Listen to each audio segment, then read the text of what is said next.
اعوذ باللہ من الشیطان الرجیم بسم اللہ الرحمن الرحیم وَأَنذِرْ بِهِ الَّذِينَ يَخَافُونَ أَن يُحْشَرُوا إِلَى رَبِّهِمْ لَيْسَ لَهُم مِّن دُونِهِ وَلِيٌّ وَلَا شَفِيعٌ لَّهُمْ يَتَّقُونَ۔ اے نبی صلی اللہ علیہ وسلم، آپ اس علم وحی کے ذریعہ سے ان لوگوں کو نصیحت کرو جو اس خوف کو رکھتے ہیں کہ اپنے رب کے سامنے کبھی اس حال میں پیش کیے جائیں گے، اس کے سوا وہاں کوئی نہ ہوگا جو ان کا حامی و مددگار ہو یا ان کی سفارش کرے۔ شاید کہ اس نصیحت سے متنبہ ہو کر پرہیزگاری کی روش اختیار کریں۔ وَلَا تَطْرُدِ الَّذِينَ يَدْعُونَ رَبَّهُمْ بِالْغَدَاةِ وَالْعَشِيِّ يُرِيدُونَ وَجْهَهُ مَا عَلَيْكَ مِنْ حِسَابِهِمْ مِنْ شَيْءٍ وَمَا مِنْ حِسَابِكَ عَلَيْهِمْ مِنْ شَيْءٍ فَتَطْرُدَهُمْ فَتَكُونَ مِنَ الظَّالِمِينَ۔ اور جو لوگ اپنے رب کو رات دن پکارتے رہتے ہیں، اس کی خوشنودی کی طلب میں لگے ہوئے ہیں، انہیں اپنے سے دور نہ کرنا۔ ان کے حساب میں سے کسی چیز کا بوجھ تم پر نہیں ہے، اور تمہارے حساب میں سے کسی چیز کا بوجھ ان پر نہیں ہے۔ اس پر بھی اگر تم انہیں اپنے سے دور کرو گے تو ظالموں میں شمار ہوگے۔ وَكَذَلِكَ فَتَنَّا بَعْضَهُمْ بِبَعْضٍ لِيَقُولُوا أَهَٰؤُلَاءِ مَنَّ اللَّهُ عَلَيْهِمْ مِنْ بَيْنِنَا أَلَيْسَ اللَّهُ بِأَعْلَمَ بِالشَّاكِرِينَ۔ دراصل ہم نے اس طرح ان لوگوں میں بعض کو بعض کے ذریعے سے آزمائش میں ڈالا ہے تاکہ وہ انہیں دیکھ کر کہیں، کیا یہ ہیں وہ لوگ جن پر ہمارے درمیان اللہ کا فضل و کرم ہوا ہے؟ ہاں، کیا اللہ اپنے شکر گزار بندوں کو ان سے زیادہ نہیں جانتا؟ سبحان اللہ۔ پیارے بھائیوں، یہاں اللہ رب العزت آپ صلی اللہ علیہ وآلہ وسلم کو نصیحت فرما رہے ہیں۔ کہ کیا فرما رہے ہیں؟ فرمایا، میرے محبوب، یہ جو تمہارے پاس پھٹے پرانے کپڑے پہن کر غریب غربا لوگ جو دل کے مخلص ہیں، جو تمہارے پاس بیٹھتے ہیں، آپ ان کو اپنے سے دور نہ کیجیے۔ اگر آپ ان کو اپنے سے دور کرو گے تو فَتَكُونَ مِنَ الظَّالِمِينَ۔ میں حوالہ دے دیتا ہوں، 7واں پارہ سورۃ الانعام اور آیت نمبر 62۔ فَتَطْرُدَهُمْ فَتَكُونَ مِنَ الظَّالِمِينَ۔ فرمایا، اگر تم انہیں اپنے سے دور کرو گے تو ظالموں میں شمار ہوگے۔ خود اندازہ لگاؤ، جو ایمان والا ہے، اس سے مراد کون ہے؟ آپ صلی اللہ علیہ وآلہ وسلم کے صحابہ۔ جو ایمان والا ہے، اللہ کو کتنا پیارا لگتا ہے۔ ایک واقعہ قرآن پاک کے اندر آتا ہے، ایک دفعہ آپ صلی اللہ علیہ وآلہ وسلم کے رشتہ دار امیر لوگ تھے، اچھے اچھے کپڑے پہنتے تھے۔ انہوں نے آپ صلی اللہ علیہ وآلہ وسلم سے کہا، بات یہ ہے کہ ہم آپ کے پاس بیٹھنا چاہتے ہیں۔ اب دیکھو، دلوں کے راز کون جانتا ہے؟ اللہ۔ اللہ کو پتہ تھا کہ یہ کس بہانے سے کہہ رہے ہیں۔ یہ جو کافر ہیں، مشرک ہیں، یہ کس بہانے سے حضور سے کہہ رہے ہیں؟ شاید کہ یہ اس بہانے سے کہہ رہے ہوں کہ جب ہم یہ کہیں گے کہ یہ جو غریب غربا آپ کے پاس بیٹھتے ہیں اور ہم امیر لوگ بیٹھتے ہیں تو ہماری شان یہ نہیں کہ ہم ان کے ساتھ بیٹھیں، تو ان کو آپ اٹھائیے، علیحدگی میں آپ ہمیں بیان سنائیے، ہم پھر سنیں گے۔ شاید کہ ان کا ذہن اس لیے ہو کہ جب آپ ان کو اٹھائیں گے ان کا دل ٹوٹے گا، یہ جو غریب غربا ہیں ہم نے تو ویسے نہیں بیٹھنا، ان کا دل بھی ٹوٹ جائے گا اور یہ سب لوگ آپ صلی اللہ علیہ وآلہ وسلم کو چھوڑ جائیں گے۔ خود اندازہ لگاؤ، آپ صلی اللہ علیہ وآلہ وسلم تو دل کے پاک تھے نا، ان کا ذہن کیا ہے کہ چلو یہ جو میرے صحابہ ہیں میں ان کو جس حال پہ رکھوں یہ مجھے چھوڑنے والے نہیں ہیں۔ یہاں میں یہ واقعہ بھی ذہن میں رکھو، ابھی میں مکمل کرتا ہوں، اس سے پہلے ایک بات اور سن لو۔ آپ صلی اللہ علیہ وآلہ وسلم ہجرت کر کے مدینے تشریف لے آئے۔ چوتھے یا پانچویں سال آپ صلی اللہ علیہ وآلہ وسلم حج عمرے کے ارادہ سے آ رہے تھے مدینے سے مکہ کی طرف۔ راستے میں کافروں نے روکا کہ ہم آپ کو آنے نہیں دیں گے، بہت بڑا واقعہ ہے۔ پھر بعد میں مشروط صلح ہوئی، کچھ شرائط لکھی گئی، صلح ہو گئی۔ ان میں ایک شرط یہ بھی تھی کہ آپ اس سال واپس چلے جائیں، اگلے سال آنا۔ ایک دو شرطیں اور بھی ہیں۔ کون کون سی؟ ایک شرط تو یہ تھی اگر ہم کافروں میں سے کوئی شخص مسلمان ہو کر مکہ سے آپ کی طرف آئے ہم آپ سے واپس لے سکتے ہیں، اور اگر آپ میں سے کوئی شخص تنگ ہو کر نعوذ باللہ ہمارے پاس آئے آپ ہم سے واپس، برابری تو نہ ہوئی، زیادتی ہے، لیکن آپ صلی اللہ علیہ وآلہ وسلم نے فرمایا ہمیں یہ بھی قبول ہے۔ ابھی یہ تحریر ہو رہی تھی، فاروق اعظم رضی اللہ تعالیٰ عنہ بول پڑے، عرض کی یا رسول اللہ صلی اللہ علیہ وآلہ وسلم یہ کتنی زیادتی ہے۔ یہ کہہ رہے ہیں اگر کافروں میں سے کوئی شخص مسلمان ہو جائے مکہ چھوڑ کر مدینے کی طرف آئے ہم پھر بھی واپس لے لیں گے۔ سمجھ بھی آ رہی ہے نہیں آ رہی؟ پھر ساتھ ساتھ بولو، ہم پھر بھی واپس لے لیں گے، لیکن اگر کسی نے آپ کو چھوڑ دیا اور ہمارے پاس آ گئے ہم واپس، تو کہنا تو یہ تھا کہ ہم بھی واپس دے دیں گے، لیکن الٹ ہوا کہ ہم پھر بھی واپس نہیں دیں گے۔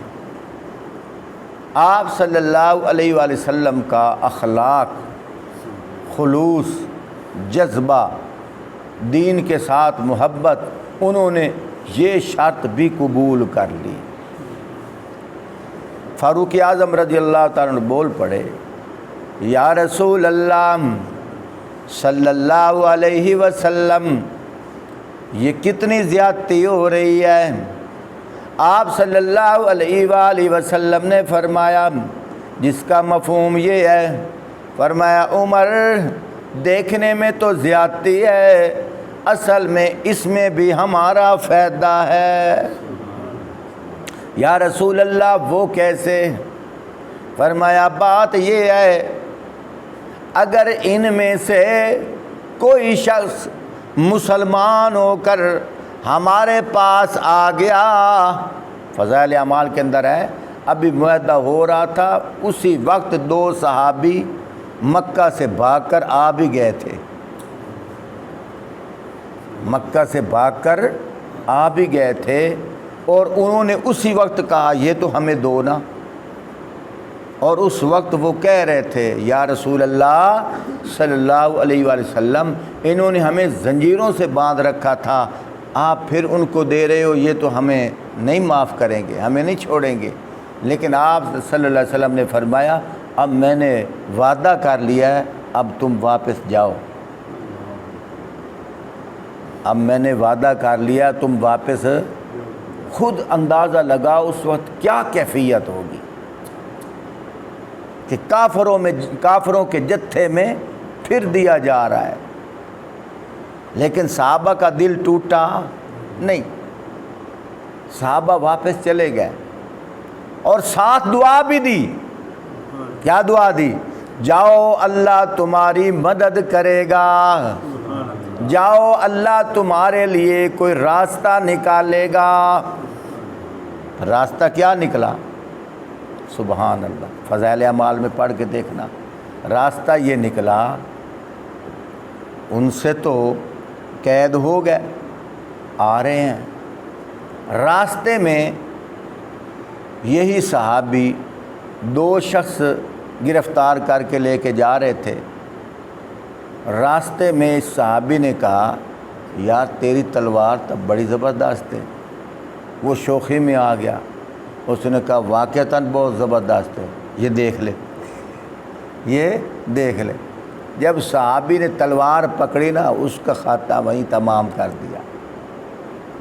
دوسرے کو مارنے لگے، وہ بھاگ گیا، صحابی پھر واپس آ گئے۔ عرض کی یا رسول اللہ صلی اللہ علیہ وآلہ وسلم، آپ کے معاہدے کے مطابق، وعدے کے مطابق آپ نے ہم کو ادھر دے دیا تھا، لیکن اب ہماری اللہ نے مدد کی، ہم پھر آ گئے، آپ کا وعدہ بھی پورا ہو گیا، ہماری جان بخشی بھی ہو گئی۔ سمجھ آ رہی ہے؟ ہماری جان بخشی بھی ہو گئی۔ لیکن جو دوسرے صحابہ تھے نا، انہوں نے مشورہ دیا کہ بات یہ ہے جو معاہدہ تھا نا، وہ معاہدہ اب بھی برقرار ہے، اب اگر پھر وہ آ گئے نا پھر حضور دے دیں گے، بہتر یہ ہے کہ کہیں جنگل میں ٹھکانہ کر لو۔ وہ صحابی وہاں چلے گئے۔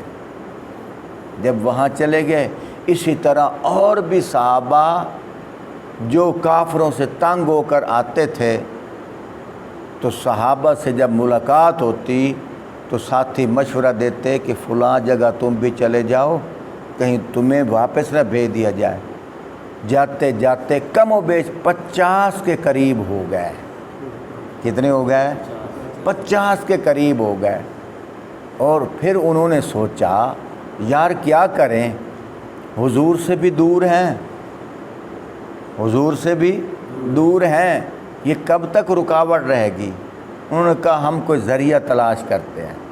ذریعہ یہ تلاش کیا کہ وہاں سے راستے میں کوئی کافر آتا جاتا ان کو پکڑ لیتے، خوب اس کی پٹائی کرتے، وہ جا کر مکے شکایت کرتا۔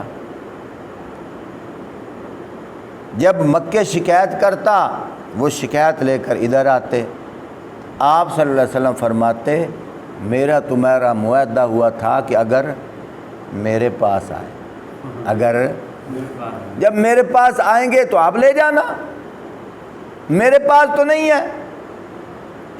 تو اب کہیں تو انہوں نے پناہ لینی تھی، حتیٰ کہ تنگ آ کر ہاتھ جوڑ کر کہنے لگے ہم یہ معاہدہ واپس لے لیتے ہیں، آپ اپنے پاس رکھو، آپ ان کو توجہ کیجئے۔ بات عرض کر رہا تھا، کوشش کروں گا مختصر بات کروں۔ سبحان اللہ۔ اب اس بات کی طرف آؤ۔ فاروق اعظم رضی اللہ تعالیٰ عنہ کیا کہنے لگے؟ یا رسول اللہ صلی اللہ علیہ وسلم، یہ زیادتی نہیں ہے کہ اگر ان کی طرف سے ہمارا کوئی مسلمان بھائی ہمارے پاس آئے تو یہ بولو یہ واپس لے لیں گے؟ اچھا کاوڑے بیٹھے ہو کیوں بلندے نے تھوڑا تھوڑا بولو موڑ، یہ واپس لے لیں گے، لیکن اگر ہم سے کوئی خدا نخواستہ ہمیں چھوڑ کر ان کے پاس چلا جائے تو ہم واپس نہیں لے سکتے۔ آپ صلی اللہ علیہ وآلہ وسلم نے فرمایا عمر دیکھنے میں تو ہمارے ساتھ ظلم ہو رہا ہے لیکن اس میں بھی ہمارا فائدہ ہے۔ یا رسول اللہ صلی اللہ علیہ وسلم اس میں کیا راز ہے، کیا حکمت ہے؟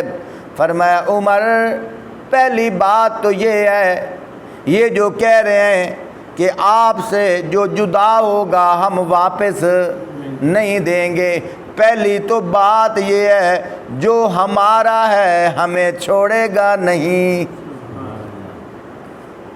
جو ہمارا ہے ہمیں چھوڑے گا نہیں۔ اگر ہمیں چھوڑ بھی دے، اگر ہمیں چھوڑ بھی دے وہ پھر ہمارے کس کام کا؟ اگر وہ ہمیں چھوڑ بھی دے وہ ہمارے کس کام کا ہے؟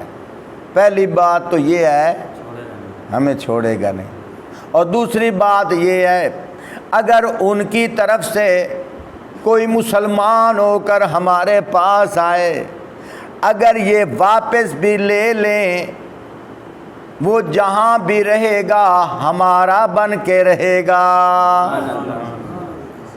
وہ جہاں بھی رہے گا ہمارا ہیرا ہے، مجھے اپنوں پہ فخر ہے، مجھے اپنوں پہ فخر ہے۔ تو بات وہی آئی کہ صحابہ جہاں بھی رہے حضور کے ساتھ رہے۔ شاعر کیا کہتا ہے؟ عشق مصطفیٰ جس کے سینے میں ہے وہ جہاں بھی ہو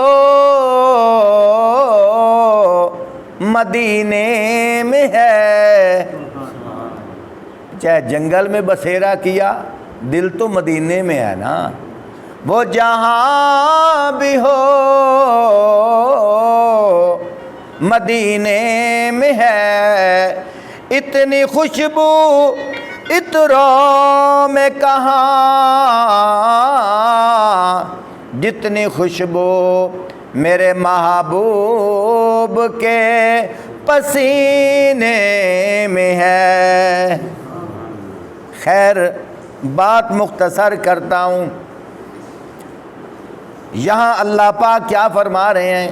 میرے محبوب جو آپ کے پاس بیٹھتے ہیں آپ ان کو اپنے سے جدا کبھی نہ کرنا، فَتَكُونَ مِنَ الظَّالِمِينَ، نہیں تو آپ ظالموں میں سے ہوں گے۔ تو میں واقعہ سنا رہا تھا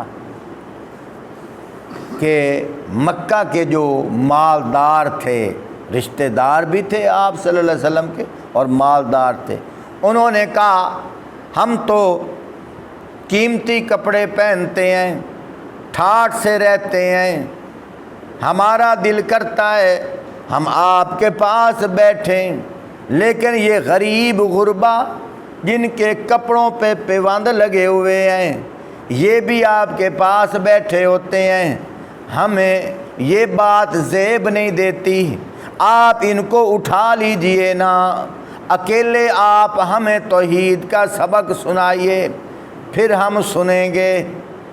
آپ صلی اللہ علیہ وآلہ وسلم نے صحابہ سے کہا کچھ دیر کے لیے اٹھ جاؤ، کس وجہ سے؟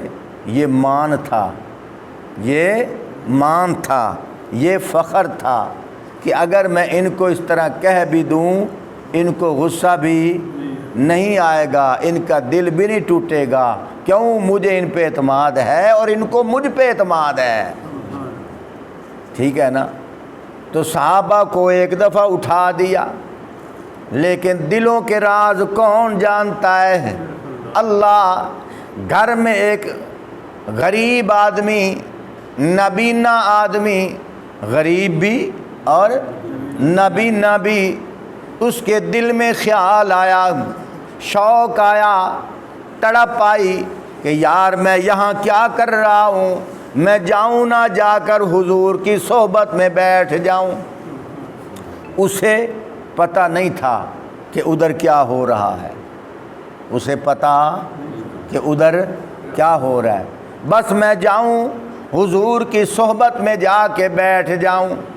وہ نبینا صحابی لاٹھی ٹیکتا ٹیکتا وہیں آ پہنچا جہاں وہ امراء لوگ بیٹھے ہوئے تھے۔ آپ صلی اللہ علیہ وآلہ وسلم نے جب اس کی طرف دیکھا، اپنے ماتھے پہ بل آ گئے، ماتھے پہ بل آ گئے۔ کس وجہ سے؟ کہ ابھی میں نے ان کو اٹھایا ہے اور یہ نبینا آ گیا ہے، یہ نبینا آ گیا ہے۔ اب کیا بنے گا؟ توجہ کیجئے، اللہ نے قرآن نازل کر دیا۔ اللہ کیا فرماتے ہیں؟ عَبَسَ وَتَوَلَّى أَن جَاءَهُ الْأَعْمَى۔ اعمیٰ عربی کے اندر نابینے کو کہتے ہیں۔ فرمایا او تیور چڑھانے والے اور منہ پھیرنے والے، یہ حضور کو کہا جا رہا ہے، میں قرآن پڑھ رہا ہوں۔ او تیور، غصے سے تیور آ جاتے ہیں نا، او تیور چڑھانے والے، منہ پھیرنے والے، ان جاءہ الاعمیٰ، جب وہ نبینا آپ کے پاس آیا تھا، جب وہ نبینا آپ کے پاس آیا تھا۔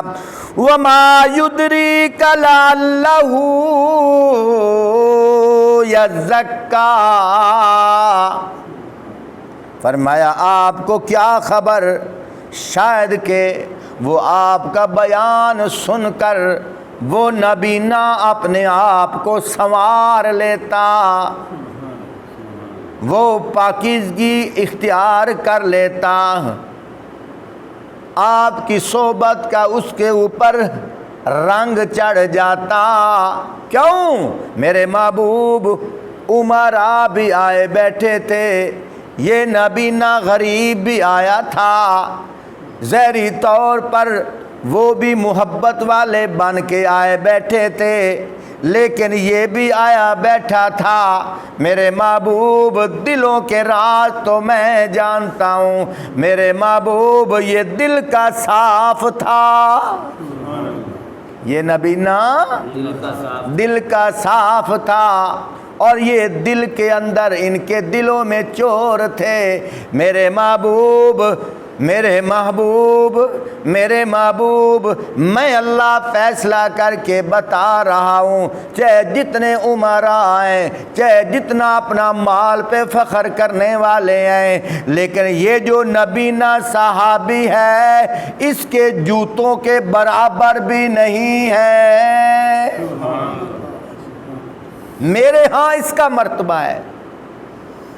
باتوں میں بات چلی گئی، بہرحال مختصر کرتا ہوں۔ اس صحابی کا نام ہے حضرت عبداللہ ابن ام مکتوم، نبینا صحابی یہ آئے تھے۔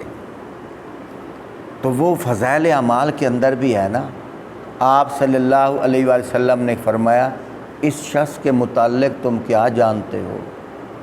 تو صحابہ نے کیا کہا؟ یا رسول اللہ یہ بڑا امیر ہے، جس گھر رشتہ بھیجے کوئی نہ نہیں کرے گا، جہاں سفارش کرے کوئی نہ نہیں کرے گا۔ ٹھیک ہے، ایک اور آدمی گزرا، اس کے متعلق کیا جانتے؟ یا رسول اللہ یہ تو غریب ہے، کہیں رشتے کا بھیجے تو کوئی ہاں نہیں کرے گا، کہیں سفارش کرے کوئی مانے گا نہیں۔ تو آپ صلی اللہ علیہ وسلم نے کیا فرمایا؟ یہ جو اب گزرا ہے اللہ کے ہاں یہ اس سے بہتر ہے۔ تو ایمان والا جو ہے چاہے مالی لحاظ سے غریب ہے، اللہ کے ہاں اس کا مقام ہے۔ فرمایا جب وہ چلتا ہے اس کے پاؤں کے نیچے، اگر وہ ایمان والا ہے، جب وہ چلتا ہے اس کے پاؤں کے نیچے فرشتے پر بچھاتے ہیں۔ جب وہ چلتا ہے جس طرح زمین والوں کے لیے آسمان کے تارے چمکتے ہیں، ایمان والا جب زمین پہ چلتا ہے فرمایا آسمان والوں کے لیے وہ زمین پہ تاروں کی طرح چمک رہا ہوتا ہے۔